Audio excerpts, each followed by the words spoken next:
Mañana desde La Habana, Cuba, delegados de gobierno y las FARC anuncian la firma de un acuerdo final de paz luego de 50 años de guerra en nuestro país. En 2 años de negociaciones secretas y otros 4 de discusiones públicas en La Habana, gobierno y FARC logran histórico acuerdo de fin del conflicto. En los últimos 14 años, la guerrilla de las FARC recibió duros golpes del ejército que la debilitó y la llevó a iniciar un proceso de paz con el gobierno. Tras la firma del acuerdo final, el presidente Juan Manuel Santos convocará el plebiscito y luego de su refrendación se inicia el tránsito de los proyectos que desarrollarán el acuerdo de La Habana. Mañana será escuchado en la plenaria del Senado el magistrado Jorge Pretel, a quien le podrían abrir un juicio político por indignidad. Presidenta de la Corte Suprema de Justicia asegura que magistrado Fernando Castro debe responder por infracción de tránsito. Informe de la Fiscalía revela que cada 2 minutos se denuncia un caso de hurto en el país. Autoridades investigan el origen de un panfleto hallado tras las explosiones en sedes prestadores de salud en Bogotá. Gremios piden reducción del 42 al 30% en el impuesto de renta en el marco de la reforma tributaria que presentará el gobierno al Congreso de la República. Colombia lidera Vuelta a España. Emocionante homenaje a Mariana. Todo sobre el juego Blooming Junior. Como antesala a la celebración del Día del Peluquero, se realiza en Bogotá una fiesta de peinados extravagantes, maquillaje y muchísima creatividad. Al final de la emisión, desde aquí los espero. Las piedras o cuarzos tienen propiedades especiales basadas en la energía y esta nos ayuda en nuestra vida cotidiana. Al final de la emisión les contaremos sobre esta tendencia energética en la joyería. Buenas noches. Nuestros secretos de hoy. 1. Grave enredo de tutelas. 2. Inaudito desplante del uribismo. 3. El caso de una funcionaria tramposa. 1, 2 y 3 al cierre.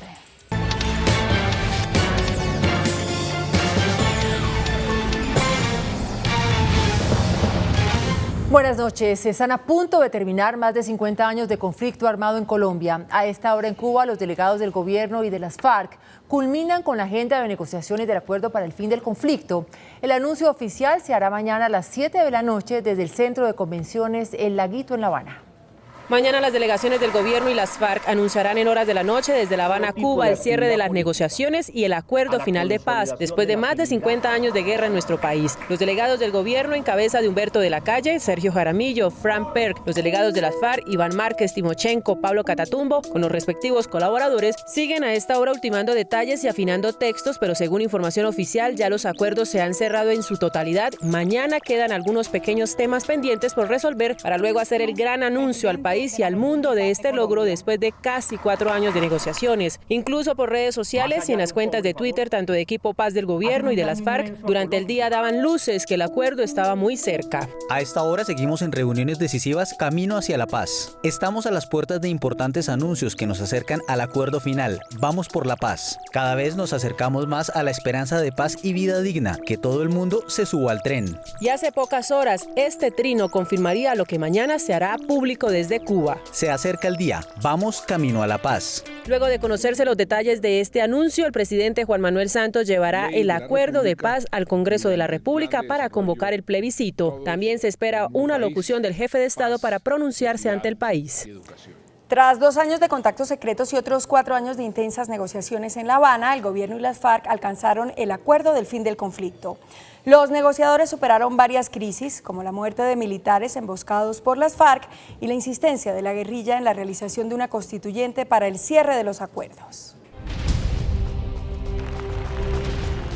Al posesionarse, el presidente Juan Manuel Santos reconoció la existencia del conflicto interno y empezó contactos con las FARC, en ese entonces lideradas por Alfonso Cano.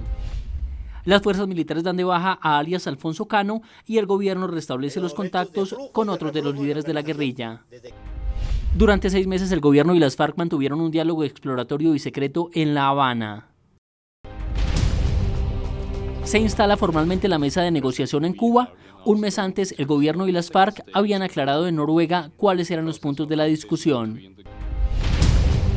El gobierno y las FARC logran el primer acuerdo de los 6 pactados. Este tiene que ver con el desarrollo rural integral. Nueva crisis en el proceso de paz por el secuestro del general Rubén Darío Alzate en el departamento del Chocó. El oficial fue liberado 3 semanas después por la guerrilla.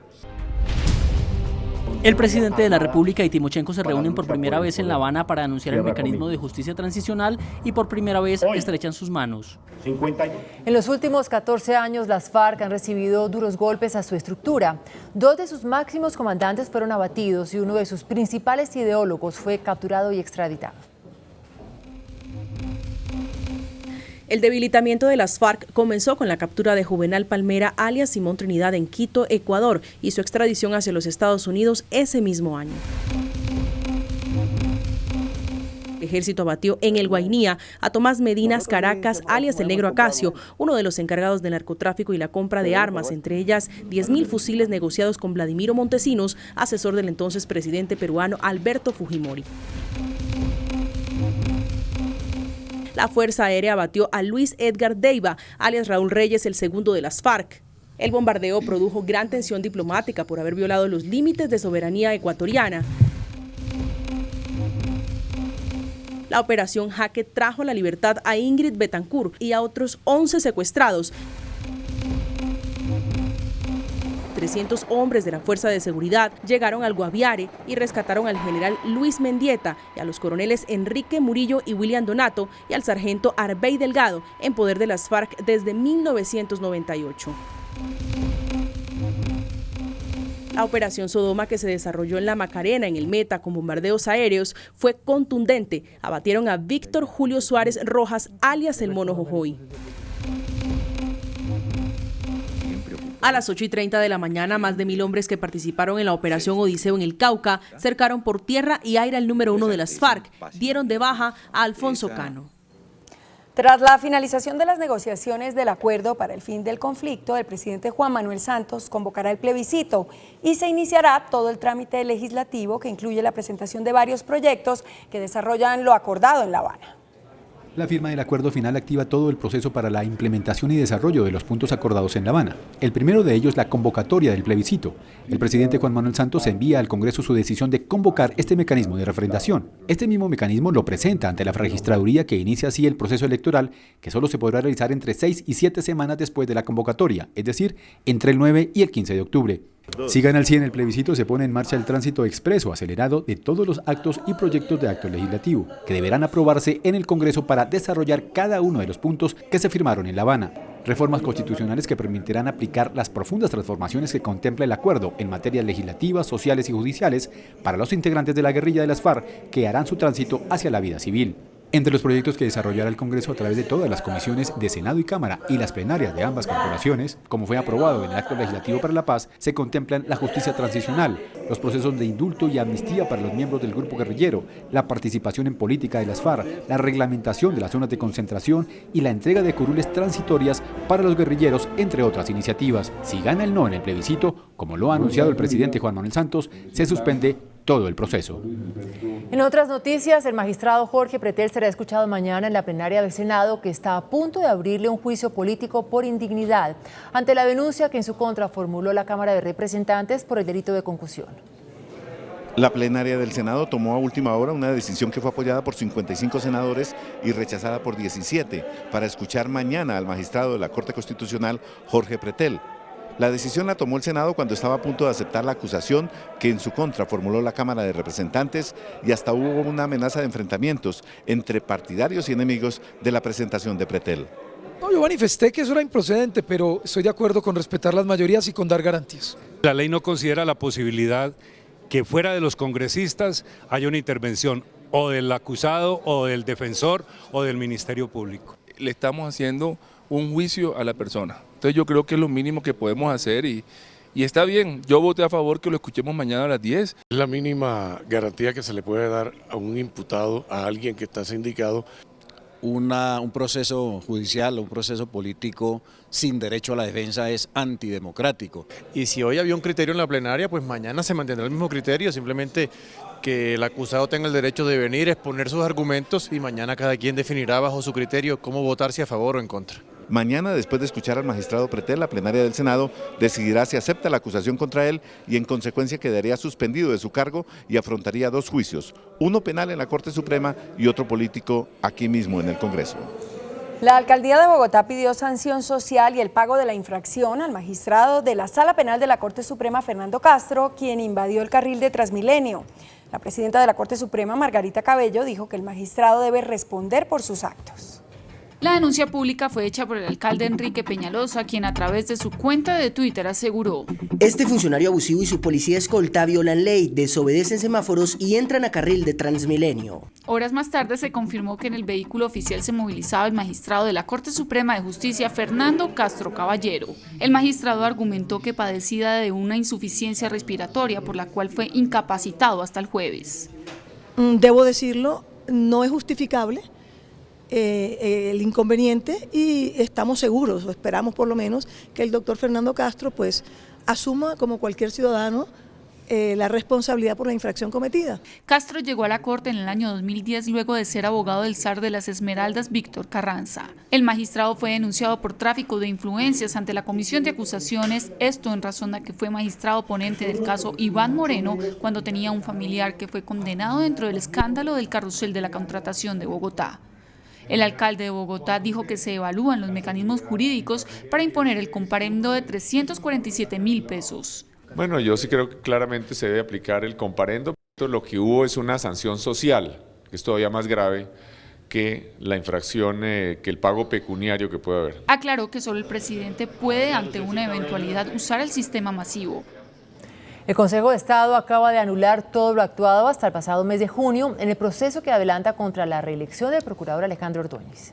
En un nuevo capítulo del proceso en contra del procurador Alejandro Ordóñez, la sala plena de este alto tribunal anuló lo actuado dentro del proceso hasta el mes de junio de este año. Esto significa que la sala tumba la decisión de la magistrada ponente Rocío Araujo, quien rechazó de plano 2 recusaciones del procurador y pidió investigarlo por dilaciones. Pese al llamado de atención del presidente Santos para darle celeridad al proceso, el Consejo de Estado arranca con el estudio de las recusaciones interpuestas por el jefe del Ministerio Público. Por las decisiones adoptadas por la magistrada ponente, el procurador la denunció ante la Comisión de Acusaciones. Medidas provisionales adoptarán las autoridades tras el colapso de un puente vehicular en Casanare. La estructura se fracturó por el sobrepeso de los vehículos que transitaban. Aún se desconoce por cuánto tiempo Casanare, Arauca y la vía marginal de la Selva, camino a la frontera con Venezuela, estará restringida a la altura del río Charte por cuenta del desplome del puente más importante del Casanare. El ministro de Transporte, Jorge Eduardo Rojas Giraldo, habló de algunas soluciones a corto, mediano y largo plazo. Un problema, el tema del acueducto para la comunidad de este sector. Esto en 24 horas tiene que estar arreglado por parte del concesionario. Esperamos a más tardar pasado mañana tener habilitado un paso también por el lecho del río en un lugar que ya fue determinado por los técnicos y poder pasar por no más de 20 días vehículos, entre 20 y 25 días vehículos por este sector. Se habilitarán pasos y así lo confirmó el comandante de bomberos del departamento de Casanare, capitán Arbey Ramírez. Se ha hablado de la construcción de un puente militar como una medida de elemento de tiempo intermedio. Por su parte, el concesionario vial del Oriente, Covioriente, se comprometió a empezar en el menor tiempo posible las obras para este nuevo puente sobre el sector. 7 días completa el paro cívico en Chocó. Gobierno y promotores avanzan en varios acuerdos sobre las demandas de los manifestantes. Tras 7 días de paro y 2 de negociación entre el Comité del Paro y los voceros del Gobierno Nacional, se han logrado 3 preacuerdos en materia de salud, vías y territorio. En materia de vías, se anunció que el Gobierno Nacional dispondrá 720.000 millones de pesos para las vías del departamento del Chocó. En el tema de salud, el aparato estatal saneará el Hospital San Francisco de Asís con 37.000 millones de pesos y dará su manejo a la administración de la Gobernación del Chocó. Tenemos unos preacuerdos en todos los temas y nos queda pendiente redactar un acuerdo final. Se está a la espera de la reunión del Comité General, quienes, según el resultado de las mesas de negociación, decidirán si se levanta el paro cívico. Cada 2 minutos se denuncia un hurto en Colombia. Así lo reveló el fiscal Néstor Humberto Martínez al presentar un balance de la lucha contra la criminalidad. El fiscal general dijo que entre el 12 y el 18 de agosto se recibieron cerca de 20.000 denuncias y las de mayor impacto fueron hurto con 5.339, lesiones con 3.328 y violencia intrafamiliar con 1.704. Con dicho balance, cada 2 minutos se presentó un caso de hurto en el país. De lejos, el delito que más está impactando a la sociedad colombiana. Según el fiscal general Néstor Humberto Martínez, continúa preocupando el hurto a celulares. En la modalidad de atraco, se produce el 54% de este delito en este momento. En la lucha contra la criminalidad hizo un importante anuncio. Podríamos estar en condiciones, en poco menos de un mes, en decir que el fleteo puede haber desaparecido de las calles de la ciudad de Bogotá. Finalmente destacó la disminución del homicidio gracias al desescalamiento en el conflicto armado. Las autoridades investigan el origen de un panfleto hallado en los sitios donde fueron detonados 3 petardos en Bogotá. Los artefactos explosivos de bajo poder no dejaron heridos. Entre tanto, las autoridades investigan el origen de un panfleto que señala al Movimiento Revolucionario del Pueblo. Un supuesto grupo de movimiento revolucionario popular. No habíamos tenido, o al menos eso es lo que se está revisando en este momento en los análisis de inteligencia, pero no hemos tenido alguna información acerca de un movimiento como tal, pero todo esto se tiene que confrontar para ver hacia dónde nos dirigen las investigaciones y sobre todo con las investigaciones que ya se venían adelantando sobre hechos anteriores. Los explosivos detonados hacia las 5 de la mañana fueron dejados en baños de las edificaciones, uno en la calle 18 Sur con carrera 24, otro en la 100 con carrera 49 y un último explosivo reportado en la calle 73 con carrera 11. 14 policías fueron capturados en diferentes ciudades por presuntos vínculos con casos de hurto, microtráfico y secuestro.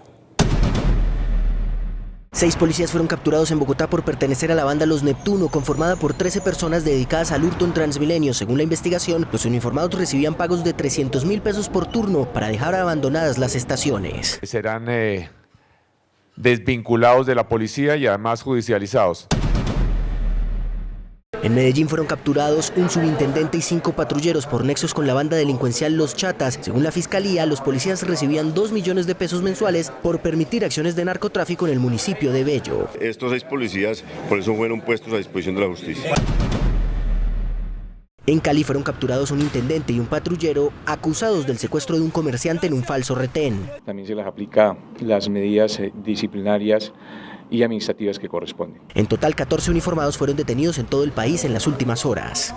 Polémica desató el comandante de la Policía de Bogotá, general Huber Penilla, tras denunciar que algunos parlamentarios se están aprovechando de la miseria de los habitantes de calle para obtener réditos políticos.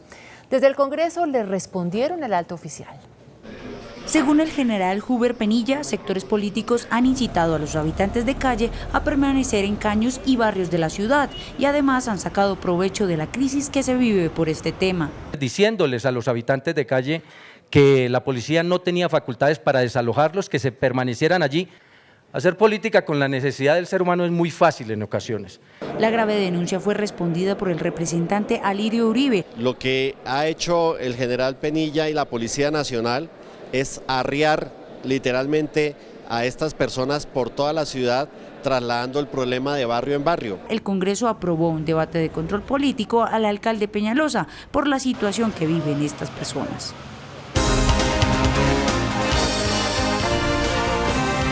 El presidente del Consejo Gremial, Santiago Montenegro, pidió al gobierno cambios en el impuesto de renta con el fin de garantizar la competitividad del sector empresarial. El Consejo Gremial se reunió este martes con el ministro de Hacienda, Mauricio Cárdenas, quien recibió 3 mensajes claros para la reforma tributaria estructural que se radicará ante el Congreso en octubre. El primero de ellos tiene que ver con la eliminación de impuestos como el CRE y la riqueza, además de reducir la renta con el fin de reemplazarlos con un gravamen a las utilidades. Y reemplazar eso por un nuevo impuesto a las utilidades empresariales, tal como lo planteó la Comisión de Expertos.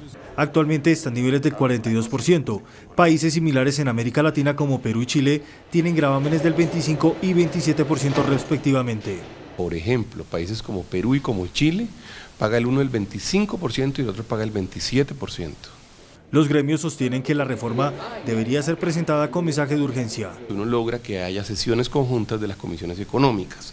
Es muy bueno que las comisiones terceras y cuartas de Cámara y Senado estén al mismo tiempo dando todo el debate. De esta manera se da la primera sesión de las mesas de trabajo entre gobierno y sector privado para concertar una reforma tributaria estructural.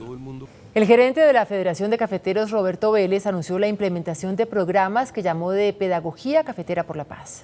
La Federación de Cafeteros pondrá en marcha programas de pedagogía para la paz en las zonas de producción del país que vincula a las de 500.000 familias del parque cafetero. La iniciativa es promover a las zonas del sector que han sido afectadas por el conflicto armado. Allí hay que hacer un trabajo de reconstrucción del tejido social cafetero Y si tenemos dineros que vienen de la comunidad internacional para el postconflicto, pues allá los orientaremos a través de nuestros comités departamentales. El Comité Nacional Cafetero a realizarse la próxima semana será el que defina los parámetros de dichos programas. Nosotros queremos que el sector cafetero sea el más educado en términos de qué fue lo que se negoció en La Habana, de cuáles son las implicaciones para el sector. Cabe anotar que la producción de café estará en los 14.5 millones de sacos a final de año. El índice de capitalización de la bolsa, que mide el comportamiento de las 20 principales acciones, cerró al alza. El índice de capitalización de la Bolsa de Valores de Colombia subió 0,70% a 1.358 puntos. La acción de Fabricato fue la que más subió, con una valorización de 3,52% a 14 pesos con 70 centavos. La acción de Odinsa fue la que más cayó, con una pérdida de 1,18% a 8.400 pesos. La acción más transada de la jornada fue la de Preferencial Bancolombia, al movilizar más de 57.000 millones de pesos. El precio del dólar cerró al alza. Indicadores económicos del día en CMI. La tasa representativa del mercado que regirá para mañana miércoles será de 2.909 pesos con 10 centavos. Los profesionales del cambio compran la divisa en 2.810 pesos y la venden en 2.830 pesos. Un euro cuesta 3.276 pesos con 20 centavos. La libra de café en Nueva York se cotizó a $1 con 47 centavos. El azúcar se transó en 20,75 centavos de dólar la libra. El barril de petróleo WTI se cotizó en $47 con 62 centavos. Una acción de Ecopetrol cuesta 1.330 pesos. Esta noche se celebra el oficio del peluquero con una competencia llena de mucho maquillaje y creatividad. Después de comerciales los espero con una alfombra roja en la que se pasearán personajes como Lady Gaga. Si ustedes quieren saber cuál es el tipo de cuarzo que deben usar y cómo activar sus energías sanadoras, en breve se los cuento.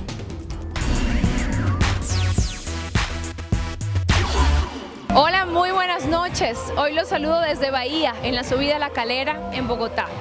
Unos premios o una alfombra roja están sujetos a una etiqueta que comprende el vestuario, el maquillaje y el peinado.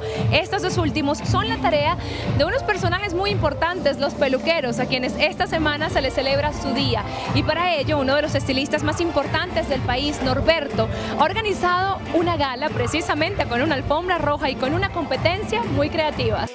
El Día del Peluquero se celebra el 25 de agosto. Según la historia, la fecha se remonta al siglo XVI, cuando un peluquero de la corte del rey Luis XV realizó un trabajo tan bien ejecutado que el propio rey le otorgó el título de caballero. Desde entonces, ese es su día. Hoy, en la celebración organizada por Norberto Muñoz, toda una institución en este oficio, en una alfombra roja fueron recibidos los profesionales de la belleza, que dejaron volar su imaginación y en una muestra de gran creatividad se transformaron mediante peinados y maquillajes extravagantes. Los colores del pelo y la vistosidad de los atuendos acompañaban las creaciones que fueron puestas en competencia. Aquí el ganador masculino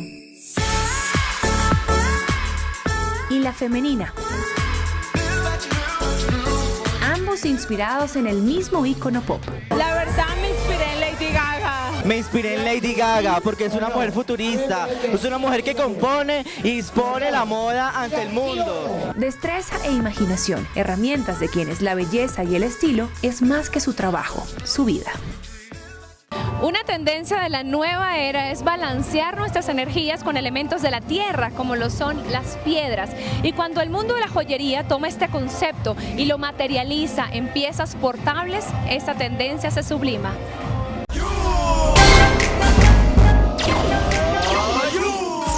Los cristales de cuarzo tienen su vibración e intención para cada cosa que necesitemos. Estas piedras se usan ahora para elaborar joyas que se convierten en amuletos que unen moda y protección. Los cuarzos llevan en el mundo millones de años, cada uno tiene una vibración según su color, son especiales para cada cosa que necesites. Estas piedras se emplean en la elaboración de diversas joyas. Entre las más conocidas y que se conectan con los diferentes chakras del cuerpo humano están la turmalina negra, la cornalina, la amatista y el cuarzo cristal. Todas estas sirven para trabajar la motivación, la parte espiritual, el amor y el perdón. Depende de la energía de cada quien. y de la energía que uno le quiere aportar a la piedra. Si yo, por ejemplo, con el simple hecho de tomar la piedra en mis manos y aportarle, cerrar los ojos y aportarle pues todos mis buenos pensamientos, verla, ver el color, ver la sensación de textura que tiene la piedra, y es una relación entre la piedra y la persona. Las piedras o cuarzos hacen parte de una tendencia que une espiritualidad y mucho estilo. Feliz noche, nos vemos mañana. Carlos Vives, en alianza con la Fundación La Vaca Mariposa, inauguran en Bogotá la Escuela de Música Río Grande, con la cual esperan proyectar musicalmente a niños y jóvenes. Luego de ser galardonado con el premio Grammy Latino en 2009 por su proyecto Pombo Musical, orientado al público infantil, Carlos Vives se involucra en una nueva aventura en la que los niños son los protagonistas. Hoy el Samario presentó Río Grande, su primera escuela de música dirigida a los niños y jóvenes. Con mi cuerpo y las palmas van sonando, es el toque de mi tambor con mi cuerpo. La sede de esta escuela será Gaira Música Local. Aquí ellos podrán vivir una experiencia a través del reconocimiento de la música infantil colombiana y las músicas del mundo. Es una escuela que trabaja con lo nacional, pero que no excluye la música del mundo porque trabaja con las conexiones. La iniciativa Río Grande pretende que cada vez más los jóvenes en Colombia se interesen por la música, el teatro y la danza, teniendo como referente la música folclórica de nuestro país. Hoy me despido desde Bahía, en la subida a La Calera en Bogotá, en donde esta noche se celebró el Día del Peluquero. Que tengan una muy feliz noche. Nosotros nos vemos mañana. Chao. Después de la pausa, nuestros secretos de hoy. 1. Grave enredo de tutelas. 2. Inaudito desplante del uribismo. 3. El caso de una funcionaria tramposa. 1, 2 y 3 después de comerciales. Nuestros secretos de hoy. 1. La Corte Constitucional iniciará un debate que muchos magistrados de altas cortes consideran de peligro. La historia comienza con la admisión de 2 tutelas, la del exministro Diego Palacio y la del exsecretario privado de la presidencia Alberto Velázquez, quienes buscan tumbar sus condenas por gidis política. Para ambos casos hay ponencia lista. La del exministro Diego Palacio, que la tiene el magistrado Guillermo Guerrero, pide que se revoque la condena de la Corte Suprema de Justicia de 6 años y medio de prisión y se le castigue solo por el delito de cohecho. Dice Guerrero que hubo una omisión de práctica de pruebas y que no hubo valoración adecuada del acervo probatorio. Asegura que no se probó que en los acuerdos burocráticos con los congresistas para que votaran afirmativamente la reelección del expresidente Uribe, hubo prebendas para que cambiaran de postura. Asegura que la Sala de Casación Penal, partiendo de la condena a Yidis Medina, da por demostrada la ilicitud de la conducta del exministro Palacio, ignorando que algunas prácticas políticas, aunque son éticamente reprochables, no tienen connotación penal, ya que se enmarcan en el complejo sistema de negociación política en Colombia. Semejante postura inédita en esta alta corte, opinan magistrados, podría provocar un duro choque de trenes con la Corte Suprema de Justicia, que en varias oportunidades se negó a revisar el fallo de Palacio. La otra ponencia la tiene el magistrado Eduardo Mendoza y pide que el caso del exsecretario de la Presidencia, Alberto Velázquez, condenado a 5 años de prisión por cohecho, no se toque, ya que la valoración probatoria no fue arbitraria, irracional o carente de sustento por parte de la Corte Suprema de Justicia. Duro debate el que se avecina. Creo que en los dos casos. 2. La bancada del Centro Democrático en el Senado hizo hoy un sorprendente desplante al presidente del Parlamento Europeo, el alemán Martin Schulz. El alto dignatario acudió al Congreso para asistir a un almuerzo que en su honor le ofrecieron las mesas directivas de Senado y Cámara. El señor Schulz visitó la plenaria, hizo una defensa de la paz, calificó de buenas noticias las que reciben los europeos desde hace varios meses con la pronta terminación del conflicto en Colombia. Prometió que los europeos apoyarán el posconflicto y darán respaldo para superar dificultades económicas. Anunció que el Parlamento Europeo enviará una comisión de acompañamiento para el plebiscito por la paz. Todo esto bastó para que el uribismo cayera en un increíble acto de descortesía. Como lo que estaba diciendo el dignatario europeo no era del gusto del uribismo, mientras él pronunciaba su discurso, la bancada del Centro Democrático hacía de todo menos escucharlo. Chateaban, charlaban, se reían y hasta las senadoras Susana Correa y Paola Holguín comían. Terminó el discurso del alto visitante y los uribistas sentados no aplaudieron. Para rematar, la senadora María del Rosario Guerra pidió una moción de orden y protestó por el discurso del presidente del Parlamento Europeo. Calificó su discurso como una indebida intromisión en asuntos internos. El senador Luis Fernando Duque defendió la presencia del legislador europeo y aseguró que mientras en Europa todos celebran el fin del conflicto en Colombia, aquí hay sectores que lo lamentan. Terrible desplante al máximo jerarca del Parlamento Europeo. Hay brotes de un fanatismo de tal magnitud que a la gente le critican hasta el derecho a pensar. 3. Fue retirada hoy del cargo la abogada Leonor Herreño, quien durante 2 años manejó las convalidaciones de los estudios de los médicos en el exterior. El tema es este. Esta funcionaria, que llevaba 25 años en el ministerio, permitió que médicos que no habían cursado todos sus estudios de posgrado en el exterior fueran avalados y pudieran ejercer en el país. Se descubrió que la funcionaria cobraba 25 millones de pesos, 25 millones de pesos por cada uno de los trámites fraudulentos que realizaba para certificar especializaciones en el exterior que sus clientes médicos no tenían. Hasta el momento se confirmaron 3 convalidaciones con documentación falsa, tramitadas por esa funcionaria. Un fiscal delegado ya le confirmó cargos. Hoy el Ministerio de Educación anunció que la suspendió del cargo. Ustedes se preguntarán, ¿por qué la figura de suspensión y no de destitución? La señora hace parte del Sindicato de Trabajadores y Empleados de Educación y solo un juez puede ordenar el retiro del cargo.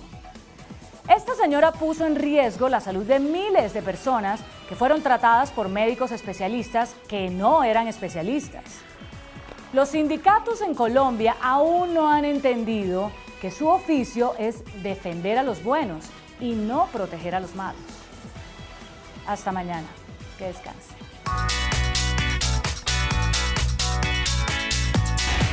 De acuerdo con la entrevista en Pregunta Yamid con el ministro de las Tecnologías de la Información y las Comunicaciones, David Luna, ¿usted registró el email de su celular? Sí, 82%. No, 18%.